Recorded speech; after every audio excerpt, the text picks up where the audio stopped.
Noong May 21, 2021, ang South Korean Air Force Sergeant na si Lee Ye-ram ay nagpakamatay ng hindi inaasahan. Ang nakakalungkot pa, nagpakamatay si Lee sa araw mismo na kanyang kasal sa kanyang longtime boyfriend. Pero hindi lang yon ordinaryong pagpapakamatay. Bago siya na maalam sa mundong ito, inilabas muna niya ang isang video na naglalantad ng lahat ng kanyang mga tiniis sa panahon ng kanyang panunungkulan. Noong naisa publiko na ang impormasyon, nagdulot yon ng napakalaking ingay sa South Korea. Ano kayang nilalaman ng video at sino ang mananagos sa kanyang kwento? Si Lee Ye-ram ay isang 23-year-old na babaeng sergeant na South Korean Air Force. Noong May 21, 2021, si Lee at ang kanyang fiancé ay opisyal nang ipinarehistro ang kanilang kasal. Kinagabihan sila ay nag-celebrate sa pamamagitan ng pagkain ng dinner sa isang mamahaling restaurant. Pagkatapos nilang kumain ay umalis na ang kanyang mister para magtrabaho dahil ito ay naka-night shift. Kaya naman hinatid ni Lee sa trabaho ang mister. Nakangiti pa si Lee habang nagmamaneho at walang senyales na may bumabagabag sa kanyang isipan. Pasado alas 11 ng gabi, binuksan ni Lee ang kanilang ref at kinuhang pagkain na inihanda para sa kanyang mister kinabukasan. Ipinatong niya sa lamesa ang pagkain at saka nag-send ng message sa kanyang mister na good night. Pero wala na yung salitang see you tomorrow na madalas karugtong ng good night na mini-message niya sa mister kada gabi. Pagka-send niya ng message, kaagad niyang ibinaba ang kanyang telepono. Binuksan niya ang camera at inirecord ang huling sandali ng kanyang buhay. Sinabi niya na, sinubukan kong lumaban. Sinunod ko ang mga pamamaraan pero walang tumayo sa tabi ko. Pinagtaksilan ako. Pinilit na manahimik pero hindi ko na kaya. Kinabukasan natapos ang trabaho ng kanyang mister ng 6:30 ng umaga at umuwi na ito sa kanilang bahay. Pero ang sumalubong sa kanya ay isang nakakakilabot na eksena. Si Lee ay nakahiga sa sahig at hindi na gumagalaw. Kinitil niya ang sarili niyang buhay. Kaagad na tinawagan ng kanyang mister ang pamilya ni Lee. Hindi pa rin siya makapaniwala na wala ng kanyang asawa. Ang kanilang kwarto ay malinis at walang palatandaan ng pakikibaka. Kaagad na nakita ng kanyang mister ang cellphone ni Lee na nasa kanyang tabi at umiilaw pa. Doon na lumabas ang totoong rason sa likod ng pagpapakamatay ng kanyang asawa. Si Lee ay pinagsamantalahan ang sarili niyang kasama sa military at nung inreport niya ito, walang tumulong sa kanya. Ang mga salarin ay hindi naparusahan at nagsabwatan pa sila para siraan si Lee at sinabi na siya nanggugulo lamang at isang babae na karapat-dapat na kutsain. Pakiramdam ni Lee ay napakadumi na ng kanyang katawan at hindi karapat-dapat sa kanyang fiancé. At kamatayan ang tanging paraan para mabayaran niya ang pinaniniwalaan niyang kasalanan niya. Sa ginawa niyang video, hindi lamang isiniwalat ni Lee ang mga taong sumira ng kanyang buhay.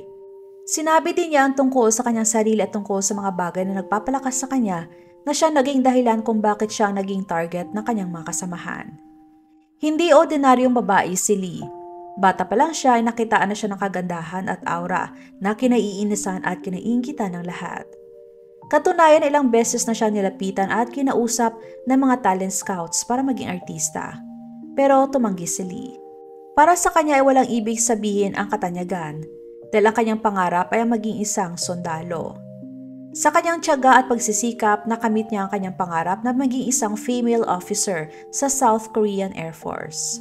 Noong 2017, opisyal na sumali si Lee sa 20th Fighter Wing ng South Korean Air Force, isang prestihiyoso at elite unit sa bansa.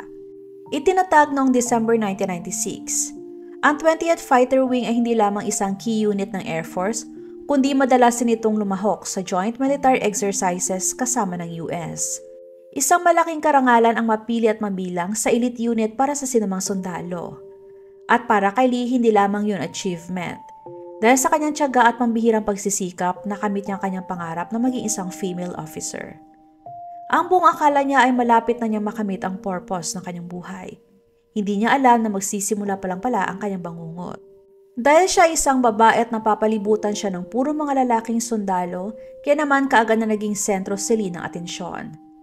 Dahil sa kanyang angking kagandahan, pagiging palakaibigan at malakas na personality, kaya halos lahat ng kasama niyang sundalo ay humanga sa kanya. Noong una ay simpleng paglalandi at panliligaw lamang ang kanilang ginagawa kay Lee. Pero nung tinanggihan sila ay nagbago na ang pakikitungo nila sa kanya. Ayaw ni Lee na maging paksa siya ng chismis o masangkot sa maling kwento, kaya naman mas pinili niyang dumistansya. Hindi na siya gaano nagsasalita, bihira na rin siyang ngumiti at dinala pa niya ang kanyang boyfriend sa kanilang base sa pag-asang huminto na rin ang mga lalaking humahabol sa kanya. At gumana nga yun. Dahil ang mga kasamahan niya na dating nanliligaw sa kanya ay dumistansya na rin sa kanya. Si Sergeant Jiang ay mas senior kay Lee at isa rin yon sa mga nanligaw sa kanya pero hindi rin niya tinanggap. Kinuhang pagkakataon ni Jiang ang senior-junior relationship para mapalapit kay Lee. Noong una ay simpleng pakikipag-usap lamang ang ginagawa ni Jiang, hanggang sa nag-umpisa na itong hawakan si Lee sa balikat sa tuwing sila ay nag-uusap. At hindi maalis ang tingin kay Lee sa tuwing nasa training room sila.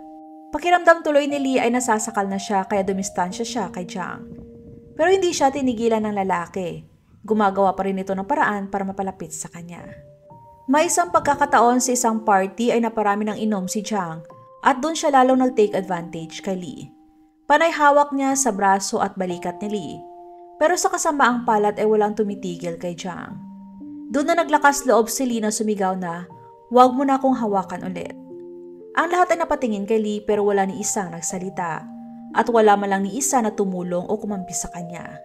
Napahiya si Jiang sa ginawa ni Lee at halos nilamon siya ng kanyang pride.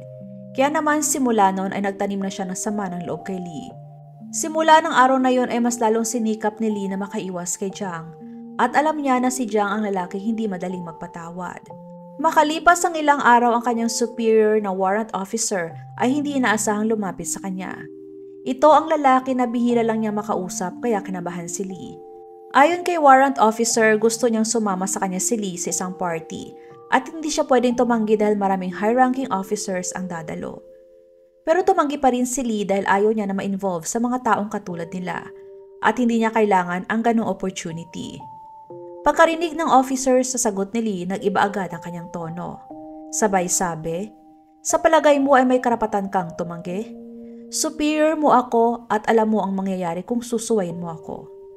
Ang iyong kinabukasan sa military ay maaring matapos kaagad."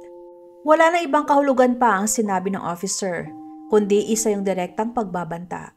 Kaya alam ni Lee na wala na siyang choice kundi ang sumunod. Pero hindi na mapakali ang kanyang loob dahil alam niya na may mali. Sa kabuuan ng party ay tumanggi si Lee na uminom ng kahit na konting alak, lalo pa at hindi niya kilala ang mga taong nakapalibot sa kanya.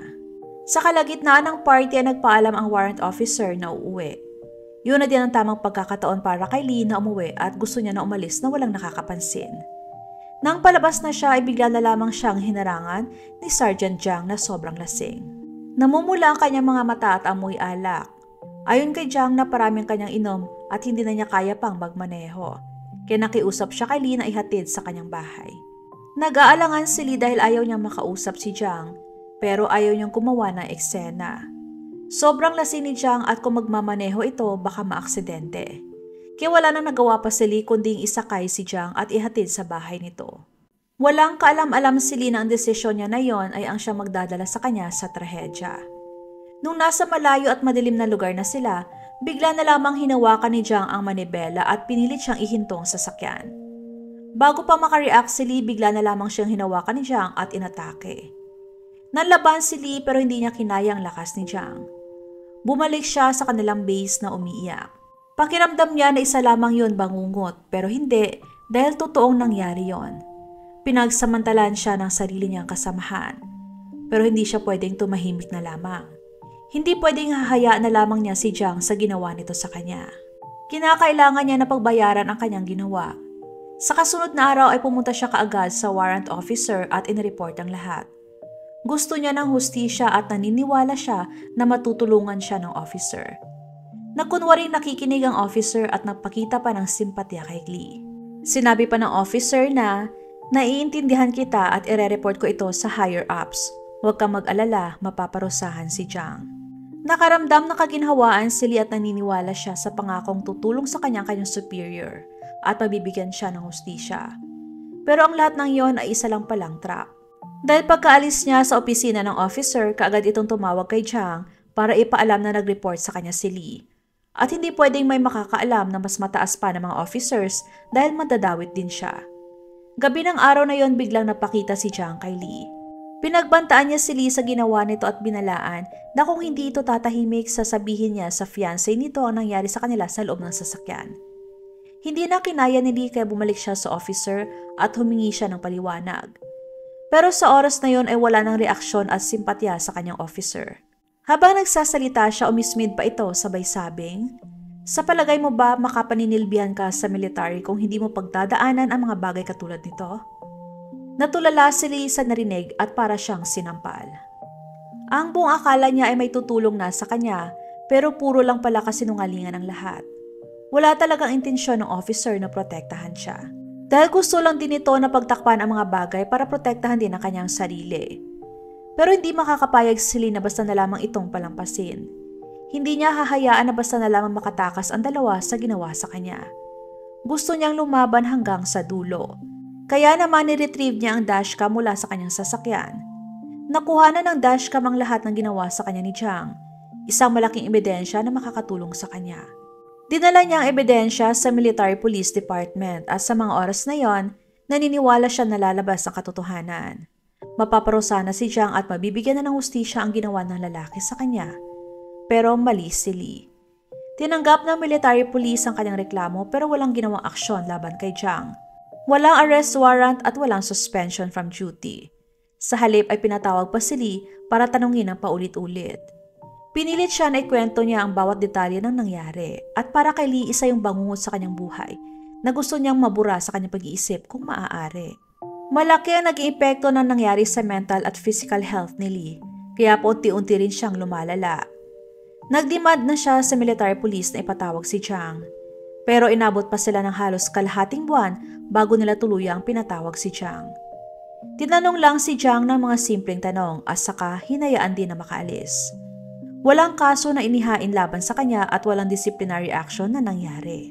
Matapos ang ilang linggong pag-aantay ay lumabas din ang resulta ng investigasyon. Sobrang nawasak si Lee dahil itinanggi ni Jiang lahat at isa lang ang kanyang naging rason. Sobra siyang lasing at walang maalala. Ang nakakagulat dahil tinanggap ng military police ang depensa ni Jiang.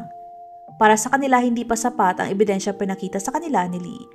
At yun ang naging final ruling nila. Walang hinarap na parusa si Jiang, sa halip ay inilipat lamang siya sa ibang unit. Ayaw ng South Korean Air Force na madungisan ng kasong ito ang kanilang reputasyon. Kaya naman napagdesisyon na nila na ilibing na lang sa limot ang lahat. Halos sinakluban ng langit si Lee sa mga nangyayari. Kaya nawala na rin siya ng tiwala sa military. Hindi na kinaya ni Lee kaya nag-request na siya ng 2 buwang medical leave para makauwi at makapagpahinga. Pero hindi niya inakala na ang desisyon niya na yon ay mas lalo lang pala nagpatapang kay Jiang. Walang tigil siyang tinawagan ni Jiang at hinaharas ng paulit-ulit. Samantala ang Military Police Department naman ay may itinalaga din ng mga tao para mag-pressure kay Lee na ibaba na ang reklamo. Sa madaling salita, siya ay pinagbabantaan. Sabi pa nga nila, magpanggap ka na lamang na parang walang nangyari. Marami ka pang mararating, isipin mong kinabukasan mo sa military. Huwag mong sirain ang sarili mo. At nung tumanggi si Lee sa kanilang hiling at kagustuhan, mas lalo lang nilang pinatindi ang pagbabanta kay Lee. Sinabi nila na sasabihin nila sa kanyang pamilya ang nangyari. Ayaw ni Lee na malaman ng kanyang pamilya ang nangyari sa kanya. Gusto niyang harapin na mag-isa ang kasong ito. Alam niya na kaya niya pero natatakot siya para sa kanyang pamilya. Ayaw niya na magdusa pati ang kanyang pamilya. Kaya naman napilitan si Lee na tiisin ang lahat ng mag-isa. Noong May 18, 2021, nung natapos na ang kanyang leave, bumalik na sa base si Lee. Gayunpaman, pinaalam sa kanya na siya ay ililipas sa 15th Fighter Wing. Ang desisyon na yon ay ginawa ng wala man lang paliwanag kung bakit siya inilipat. Wala man lang nagsabi sa kanya at wala rin man nagtanong sa kanyang opinyon. Tinanggap ni Lee ang bagong assignment at umaasa siya na makakamit niyang katahimikan sa bagong lugar.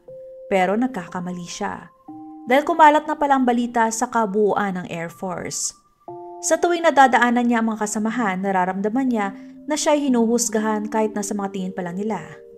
Naririnig din niya ang kanilang mga bulong at masasakit na salita laban sa kanya. Pagod na si Lee at hindi niya kaya pa, pero hindi siya aalis nang walang gagawin. Iniwan niya ang malinaw na ebidensya ng krimen na ginawa laban sa kanya. Ang video, ang suicide note na naglalaman ng detalyadong file ng pagdodokumento niya sa lahat ng nangyari sa kanya. Yun ay maingat na hinanda ni Lee. Nung kumalat ng balita tungkol sa pagkamatay ni Lee, ang South Korean military ay kaagad na sinubukan na sugpuin ang impormasyon. Idinismiss ng Ministry of National Defense ang kanyang pagkamatay bilang maliit na isolated incident. Isang maikling pahayag ang ipinost sa official website ng South Korean Air Force. Walang paghingi ng tawad, walang totoong imbestigasyon na nangyari. Gayunpaman hindi matanggap ng kanyang pamilya ang kawalan ng katarungan. Ayaw ng kanyang ama na basta na lamang kalimutan ng kanyang anak. Sa gitna ng kanyang kalungkutan at pagdadalamhati, nagsumiti siya ng petisyon sa Blue House para humingi ng hustisya para sa kanyang anak. Ang petisyon na iyon ay hindi lamang para humingi ng tulong, kundi isang indictment. Inakusahan niya ang mga involved sa pagkamatay ng kanyang anak at gusto niya na isapubliko ang totoong nangyari. Gumulat ang kaso sa buong South Korea. Walang makapaniwala na may ganun palang nangyayari sa loob ng prestihiyosong military unit, kagaya ng South Korean Air Force. At sa loob lamang ng 2 araw umabot sa 400,000 katao ang pumirma ng petisyon para gawa ng aksyon at mapanagot ang mga taong responsable. Sa ilalim ng matinding pressure mula sa publiko, wala nang nagawa pang South Korean Ministry of National Defense kundi ang gumawa ng aksyon. At makalipas lamang ang 2 araw ay kaagad na inaresto si Sergeant Jang at wala na siyang kawala. Sa panahon ng investigasyon, hindi lamang umamin si Jang sa lahat ng akusasyon.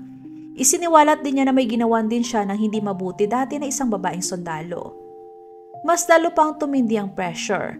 May mga nagprotesta sa buong bansa para hilingin ang pinakamalalang parusa para kay Jang.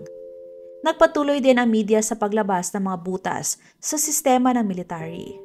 Sa huli, si Sergeant Jang ay sinentensyahan ng 9 na taong pagkakakulong at hindi yon sapat sa publiko. Pero may isa pang major issue, yun ay ang mga taong tinakpan ng kaso.